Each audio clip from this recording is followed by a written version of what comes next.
Hi friends, இப்போ நான் பார்த்துட்டு இருக்கிற ஒர்க் எனக்கு ரொம்ப கிரிட்டிக்கலாக இருக்குது. என்ன ஒர்க்குனா அது நான் லாஸ்ட்டில் சொல்கிறேன்.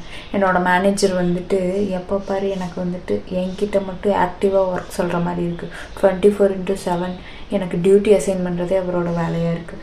நின்ன டாஸ்க்கு, நடந்த டாஸ்க்கு, எழுந்த டாஸ்க்கு, உட்காந்த டாஸ்க்கு, என்ன பண்ணாலும் டாஸ்க்காகவே இருக்குது.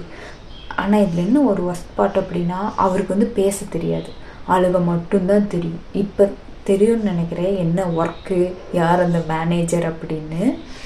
பாருங்கள், எங்கள் மேனேஜர் தான், என்னோடய மேனேஜர் தான் அழுகிறாரு. நான் வந்துட்டு இங்கே இருக்கிறது அவருக்கு பிடிக்கல போல், அவர் பக்கத்துலேயே இருக்கணும். அப்படி சீனியர் மேனேஜர்ஸ் இருக்காங்கள்ல, சீனியர் மேனேஜர்ஸு அவங்க வந்து அவங்கக்கிட்டேருந்து ஒரு அப்ரிஷியேட் கிடைக்காட்டி கூட பரவாயில்ல, நிறைய குறைகள் எல்லாம் வாங்குவோம். உங்களுக்கு இந்த மாதிரி உங்களோட மேனேஜர் ஆர் சீனியர் மேனேஜர்ஸ் இருக்காங்க அப்படின்னா மறக்காமல் கமெண்ட்டில் சொல்லுங்கள்.